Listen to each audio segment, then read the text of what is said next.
네,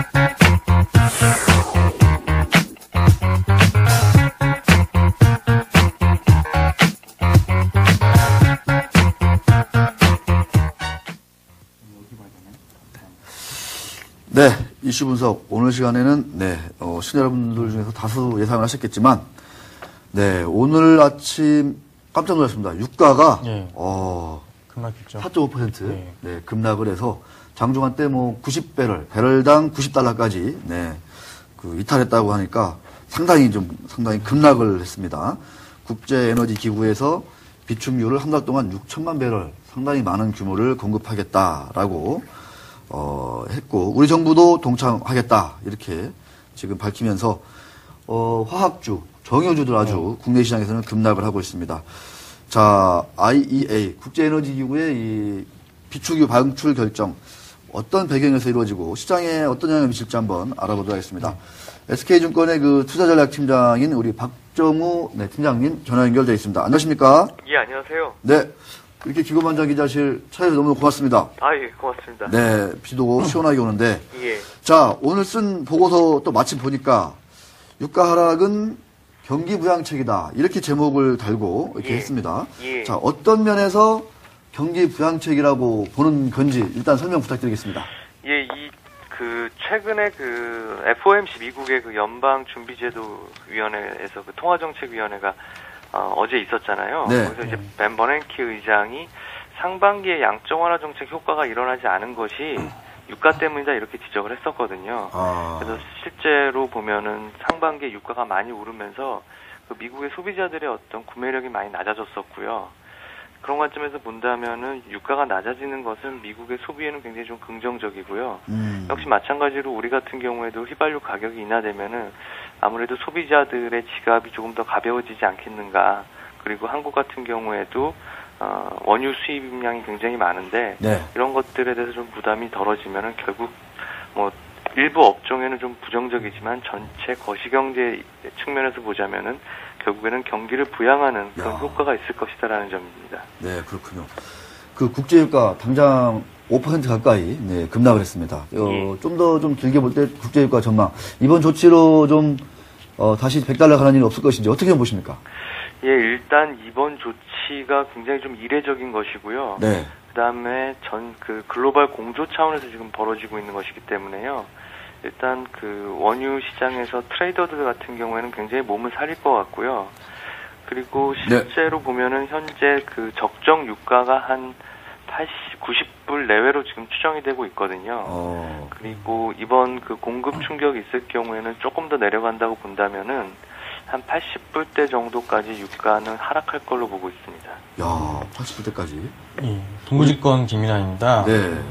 비축유 추가 방출 가능성은 어떻게 진행되는지 궁금합니다.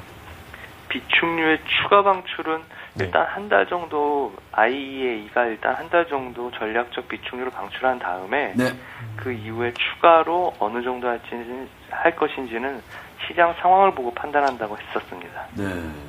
그러니까 추가 방출 여부는 우리가 한번 조치를 취했는데도 유가가 계속 올라가면 더 할 수도 있고. 더 할 수도 있고요. 아니면 이 정도 수준에서 유가가 $80 초반까지 계속 안정세를 보이면 굳이 더 할 필요는 없다. 예, 그렇죠. 실제로 유가가 어느 정도 레벨이 되어야 되느냐라는 것에 대해서는 이제 여러 가지 논란은 있지만은요. 얼마 전에 이제 사우디아라비아의 석유 장관은 70에서 80불 정도가 적정하다라고 얘기하고 있고요. IEA에서 내부에서 나왔던 얘기 중에는 이제 물론 희망사항인데요. 60불 정도까지 가면 좋겠다. 그러면은 미국 경기에 굉장히 도움이 되겠다. 이런 이야기 나왔었고요. 근데 그렇게까지 가기에는 조금 무리가 60불? 있을 것 같고요. 예, 한 80불대에서 어느 정도 마무리가 될 것 같습니다. 네. 유가 급락 영향 때문에 금일 정유 화학주는 급락 중이고요. 항공주는 좀 긍정적 흐름이 보이는데 이번 조치로 인해서 이런 흐름들이 어느 정도 지속될지 그런 영향 등에 대해서 좀 전망. 상당히 좀 궁금한 것 같습니다. 지금 SK 이노베이션 6% 넘게 지금 급락하고 있습니다. 어떻게 보십니까? 업종별로? 일단은 업종별로 봤을 때는 일단 정유하고 화학주 같은 경우에는 센티먼트 상으로 단기적으로 굉장히 좀 부정적으로 지금 받아들이고 있고요. 그런데 또 뭐 중장기적으로 봤을 때 이게 뭐 수요가 갑자기 급감해서 유가가 떨어지는 게 아니거든요. 네, 일단 네, 정유사나 화학 그 회사들의 입장에서 봤을 때 결국 유가는 비용이거든요. 비용. 그렇죠. 예, 그렇게 본다면 수요가 글로벌 경기가 회복되면서 수요가 여전히 살아있다면 중장기적으로 펀더멘탈에 큰 타격을 입을 것 같지는 않고요.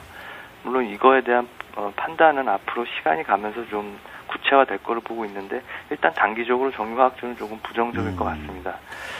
유가가 그동안 우리 경제에 상당히 좀 부담이 됐다. 그런 얘기들은 우리가 뭐 다 아는 사실이고요. 예. 그 당장 근데 이렇게 많이 빠지면 우리 수출입 지표라든가 이런 거에도 상당히 긍정적인 영향을 미칠 수가 있다.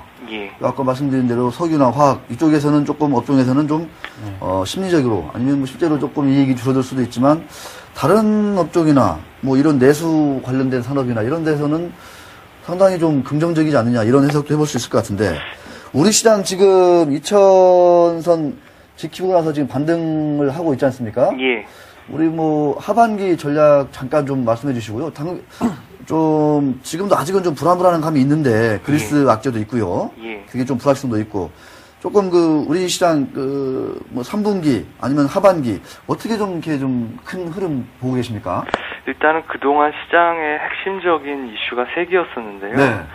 유로 쪽 저렇게 가다가 망하는 거 아니냐라는 네. 우려가 있었는데 어느 정도 좀 해결되는 것 같고요. 네. 그리스에서 자발적으로 좀 구조조정할 테니까 도와달라라고 네. 했고 유로 쪽에서도 성의가 있으니까 우리도 도와주겠다 어느 정도 마무리되는 것 같아요. 그래서 하단은 어느 정도 지금 확인됐다고 저희는 봐지고요.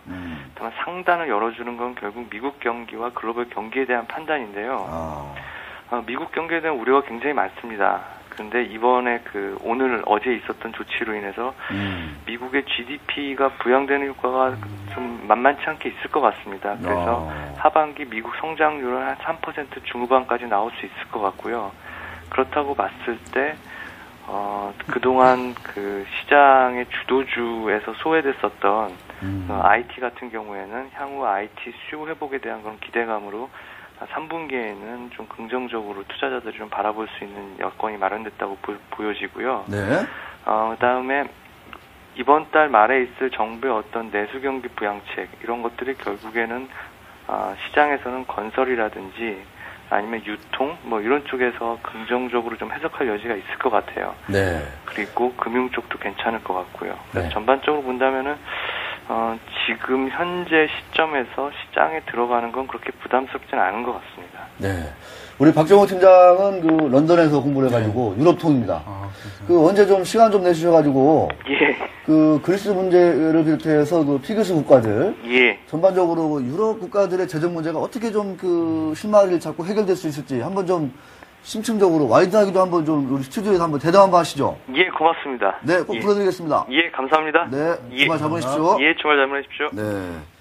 단기적으로 정유, 화학주에 좀 악재일 수 있지만 좀 길게 보면 글로벌 소비가 위축돼서 이 물가가 빠지는 게 아니기 때문에 상당히 좀 긍정적으로 볼 측면이 있다. 소비가 줄어가지고 유가가 쭉 빠지면 이게 뭐 디플레다 뭐다 뭐 여러 가지 좀 안 좋은 얘기가 나올 수 있지만 지금은 그렇게 뭐 브릭스 국가라든가 소비가 확 꺾이는 그런 시점은 아니다. 우리 박종우 SK증권 투자전략팀장이 얘기했습니다. 자, 더할찬 브로콜리의 아니죠 브로커의 브로콜리 정보. 네, 더할찬은 아니고 만만치 않게 할찬. 네, 똑같이 할찬. 네, 브로커의 브로콜리 종목으로 넘어갑니다.